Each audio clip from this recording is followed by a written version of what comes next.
Hello friends, PM किसान सम्मान निधि योजनार 23 number instalment टंकाटी चाषी भाई मान अकाउंट को आसी जाइए। आपणकर अकाउंट रे टंकाटी आसी कि नहीं, जदि आसी क्यों अकाउंट को आसी आपन संपूर्ण भाव में चेक करके जानीपारे कि भाव में आम चेक करवा ताहा संपूर्ण भिडियो जाना। यह 9.44 बेनिफिशियरी को टंकाटी डिस्ट्रीब्यूट कर 20 जून 2024 दिन ताहा वेस्ट बेंगल रु डीबीटी माध्यम समस्त बेनिफिशियरी अकाउंट को ट्रांसफर कर जदि आपणकर अकाउंट डीबीटी लिंक अच्छी जदि आप ई-केवाईसी कर आपण अकाउंट को भी टंकाटी आसी जाइथिबो। जदि आपण निजर क्रोम ब्राउजर रे पीएम किसान लिखिकी सर्च करछंती ताहले तार ऑफिशियल साइट टी ओपन हो जिवो। एठारे आपण पूरा डिटेल्स रे चेक करि परिबे ता केउ दिन टंकाटी आसीछि एवं केते बेनिफिशियरी को ता टंकाटी आसीछि। आपण एठारे देखंतु 9.44 करोड़ पीपल को ता टंकाटी ट्रांसफर कर जाइछि, डीबीटी माध्यम रे ट्रांसफर कर जाइछि। आउ गोटे कथा मन रखु, जदि आपड़ एपर्यंत जदि ई-केवाईसी करना ताले यथाशीघ्र ई-केवाईसी करनियंतु। जदि आपड़ ई-केवाईसी न करेंगे ताले आपणकर टंकाटी सेठू स्टॉप हो जाइए, तो आपड़ जाइए ई-केवाईसी करनियंतु। आपड़ मोबाइल ओटीपी माध्यम ई-केवाईसी करेंगे निजर मोबाइल फोन साइज।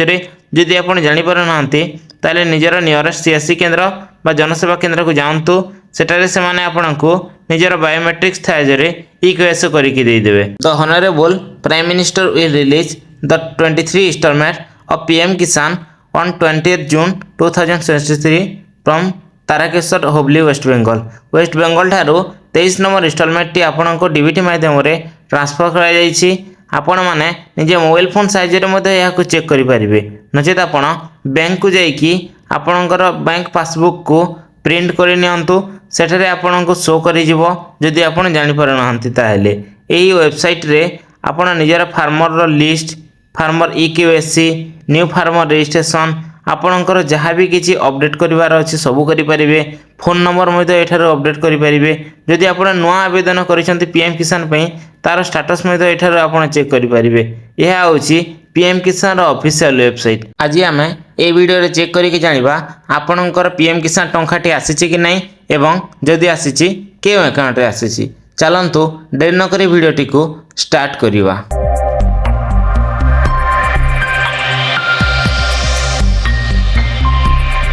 प्रथमे आपण निज कंप्यूटर किंबा मोबाइल फोन रे क्रोम ब्राउजर को ओपन करंतु। जदि आपण फोन रे ओपन करचंती ताले 3 डॉट रे क्लिक करिकी डेस्कटॉप साइट को ओपन कर दियंतु। एठारे आपण एनपीसीआई लिखिकी सर्च करि नियंतु।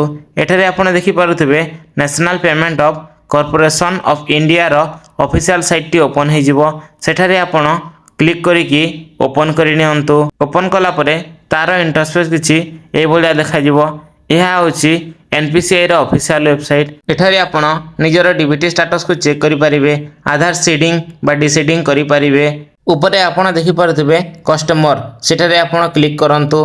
तापरे भारत आधार सीडिंग इनेबलर बीएएससी ऊपरे क्लिक करि दियंतु।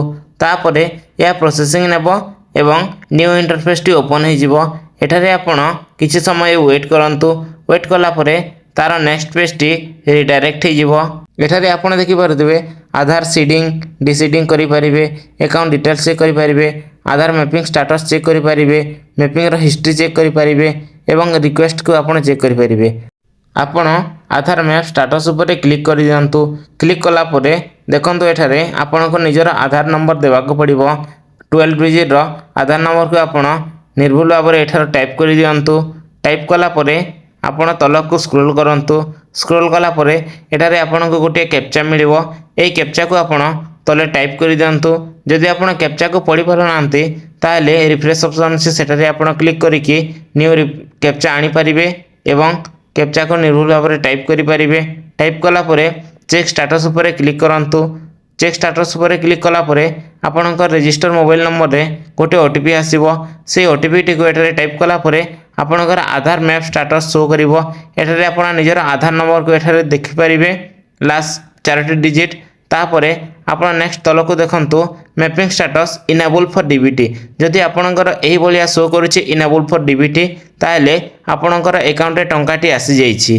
को अकाउंट को आसीछि आपण तले देखि पारथिबे बैंक नेम रे जो ना शो करूछि बा आपणकर जो अकाउंट अछि से अकाउंट आपको एठारे शो करिथिबो। जो अकाउंट रे आपणकर डीबीटी इनेबल अछि एई अकाउंट रे ही ଆପଣଙ୍କର ଟଙ୍କାଟି ଆସିଛି। ଆପଣ ଯାଇକି ଥରେ ଚେକ୍ କରନ୍ତୁ। ଆପଣ କନଫର୍ମ ହେଇକି ଜାଣିପାରିବେ କି ଆପଣଙ୍କର ଏ ଆକାଉଣ୍ଟରେ ହିଁ ଆପଣଙ୍କର ଟଙ୍କାଟି ଆସିଛି। ଏହା ଡିବିଟି ଅପଡେଟ୍ ହେଇଥିଲା 2023/2/15 15 ତାରିଖ ଫେବୃଆରୀ ମାସ 2023ରେ ଏହାର ଡିବିଟିକୁ ଇନେବଲ୍ କରାଯାଇଥିଲା ବା ଡିବିଟି ଅପଡେଟ୍ ହେଇଥିଲା। ସେଇଥିପାଇଁ ଏହି ଆକାଉଣ୍ଟକୁ ଟଙ୍କାଟି ଆସିଯାଇଛି। ଯଦି ଏଠାରେ ଆପଣ ଚେକ୍ କରୁଛନ୍ତି ଏବଂ ମ୍ୟାପିଂ ଷ୍ଟାଟସରେ ଡିଜାବୁଲ୍ଡ ଫର୍ ଡିବିଟି ଲେଖା ଅଛି, ତାହେଲେ ଆପଣଙ୍କ ଆକାଉଣ୍ଟକୁ ଟଙ୍କା ଆସିବ ନାହିଁ। କାହିଁକି ନା ସରକାର ଯେଉଁ ଟଙ୍କାଟିକୁ ଡିଷ୍ଟ୍ରିବ୍ୟୁଟ୍ କରୁଛନ୍ତି ତାହା ଡିବିଟି ମାଧ୍ୟମରେ ଟ୍ରାନ୍ସଫର କରୁଛନ୍ତି। ଡିବିଟି ମାନେ ଡାଇରେକ୍ଟ ବେନିଫିସିଆରୀ ଟ୍ରାନ୍ସଫର। ଆପଣଙ୍କର ଆଧାର ନମ୍ବର ସାହାଯ୍ୟରେ ସେ ଟଙ୍କାଟିକୁ ଆପଣଙ୍କର ବ୍ୟାଙ୍କ ଆକାଉଣ୍ଟକୁ ଟ୍ରାନ୍ସଫର କରାଯାଉଛି। ଯଦି ଆପଣଙ୍କର ଡିଜାବୁଲ୍ ଫର୍ ଡିବିଟି ଶୋ କରୁଛି, ତାହେଲେ ଆପଣ ଆପଣଙ୍କର ଆକାଉଣ୍ଟଟି ଯେଉଁ ବ୍ରାଞ୍ଚରେ ଅଛି ସେ ବ୍ରାଞ୍ଚକୁ ଯାଆନ୍ତୁ ଏବଂ ସେଠାରେ କହନ୍ତୁ ମୋ ଆକାଉଣ୍ଟଟିକୁ ଡିବିଟି ଇନେବଲ୍ କରିଦିଅନ୍ତୁ।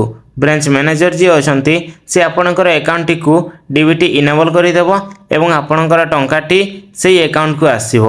ତ ଏହା ଥିଲା ସମ୍ପୂର୍ଣ୍ଣ ଇନଫର୍ମେସନ୍। ଭିଡ଼ିଓଟି ଯଦି ଆପଣଙ୍କୁ ଭଲ ଲାଗିଥାଏ ତାହେଲେ ଭିଡ଼ିଓଟିକୁ ଗୋଟେ ଲାଇକ୍ କରିଦେବେ, ନିଜର ସାଙ୍ଗସାଥି ଫ୍ୟାମିଲି ମେମ୍ବରକୁ ସେୟାର କରିଦେବେ। ପୁଣି ଦେଖା ହେବା ନେକ୍ସଟ ଭିଡ଼ିଓରେ। ସେ ପର୍ଯ୍ୟନ୍ତ ବିଦାୟ ଦିଅନ୍ତୁ।